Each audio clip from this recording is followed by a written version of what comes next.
Banco Central e Legislativo. O que é accountability, né, ou a qualidade da gestão e da responsabilização das ações tem a ver com o nosso atual estado fiscal.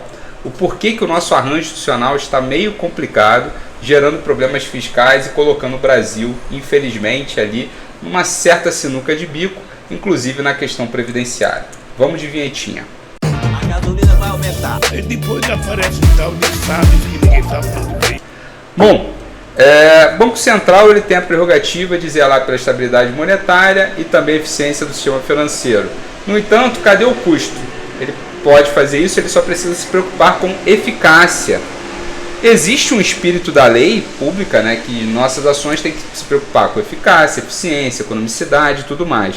E o Banco Central, quando coloca os juros acima do que deveria e os juros caem mais rápido do que se espera, não é responsabilizado de forma alguma. Ele não precisa ir em audiência pública se justificar porque não cumpriu a meta inflacionária estabelecida pelo Comitê de Política Monetária. Então, isso posto, o Banco Central só precisa se responsabilizar pela meta. A meta, para quem não sabe, é 3%, mas com uma banda ali de 1,25, 1,30, a gente pode dizer que a meta é entre 4,30 e 1,70. Hoje a nossa inflação é 3,70, a gente está dentro da meta. Então por que o Banco Central recuou no ritmo de redução? Bom, tem uma preocupação, né, com o cenário americano que fez com que o real se desvalorizasse rapidamente no mês passado. Os juros americanos tinham uma expectativa de subida, só que lá o Fed também não está preocupado muito com a inflação, não está preocupado com a eleição. E o Fed, por não ser tão independente, inclusive eles não têm um regime de metas inflacionárias, eles têm na realidade um regime de bandas e metas para a taxa básica de juros deles lá, sabendo que a taxa básica não é tão simples de você calibrar. Isso depende de leilões diários, isso é bem complicado de você estabelecer um valor, uma estimativa pontual ao invés de uma estimativa intervalar.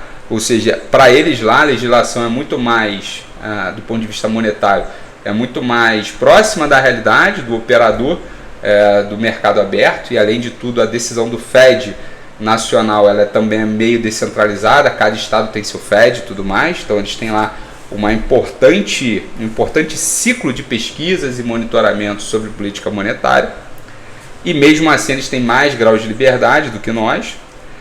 O Fed lá, ele não está preocupado apenas com a inflação, e a inflação nos Estados Unidos está aí bastante elevada do ponto de vista histórico, e a nossa está bem baixa do ponto de vista histórico. Ponto. Lá os juros reais quase são negativos, e aqui os juros reais são os maiores do mundo. Tem comparação? Não, a gente não pode comparar com os Estados Unidos. Mas na trajetória sim, a gente pode supor que a gente chama de hipótese de trajetórias paralelas. Os efeitos fixos no mundo lá podem ser compartilhados com aqui. Então a gente deveria reagir mais ou menos parecido com os Estados Unidos, só que com maior grau de cautela. Se eles não subiram os juros num período hiperinflacionário, de inflação acelerada, por que a gente tem que reduzir o ritmo de cortes em um período que a inflação está sob controle? E mais, a gente precisa estimular a nossa demanda agregada. Lá estão crescendo 3%, enquanto a gente espera crescer 1,80% a 2,20%. Inclusive, o desemprego lá é 3%, o nosso é 7,8%. Então a gente tem aí problemas macroeconômicos, problemas alocativos enormes. E além do mais, a gente tem problema e falta de investimento em programas, em plantas de longo prazo, fazendo com que a gente gere essa distorção no mercado alocativo, e para corrigir essa distorção a gente gere outras distorções, como crédito subsidiado para setores escolhidos, como o agronegócio no Plano Safra, como via BNDES para algumas empresas e setores escolhidos. Isso vai gerando uma série de distorções e a gente deveria acabar com isso. E por que a gente não acaba? Porque o Banco Central não se responsabiliza pelos erros na política monetária, principalmente quando ele erra para mais, ou seja, sobe mais os juros do que deveria. Então a gente tem um desenho institucional que faz com que o Banco Central tenha incentivo a aumentar juros. E o mesmo acontece no Legislativo, que tem incentivo a aumentar gastos vis-à-vis redução de cortes, porque além de ter um percentual hoje garantido pela Dilma e 2 vezes pelo Bolsonaro da receita corrente líquida, que faz com que o legislativo tenha dinheiro em mãos para mandar para os entes subnacionais, para suas bases, prefeituras e governos locais, gerando menos controle e uma menor qualidade nesse gasto público, naquele slogan que o Brasil elegeu de mais Brasil, menos Brasília, mais dinheiro nas prefeituras e menos dinheiro no governo federal. O que vocês acham que gastam melhor, o governo federal ou as prefeituras locais? Onde que você acha que tem mais corrupção? Vocês acreditam que o desenho institucional está correto? E agora a gente precisa já repensar na reforma previdenciária.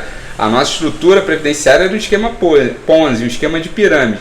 Só funcionava quando você tinha mais gente entrando do que gente saindo, porque a gente está sob um regime de solidariedade, não um regime de capitalização. O que vocês acham que vai acontecer nesse arranjo, né, que a gente chama em macroeconomia de uma negociação via overlapping generation, ou seja, uma renegociação de gerações sobrepostas, uma espécie de barganha de Nash no orçamento temporal para ver com quem fica mais com a produção agregada no horizonte de tempo. Vocês acham que, com o pensamento de que o Brasil era o país do futuro, alguém pensaria em crises, problemas, falta de crescimento lá na frente, na hora da gente desenhar nossas políticas públicas, ou sempre se pensou que o futuro sempre seria melhor do que o presente e dinheiro ia abundar no futuro enquanto faltava no passado? O que vocês acham? Comentem, compartilhem e até a próxima.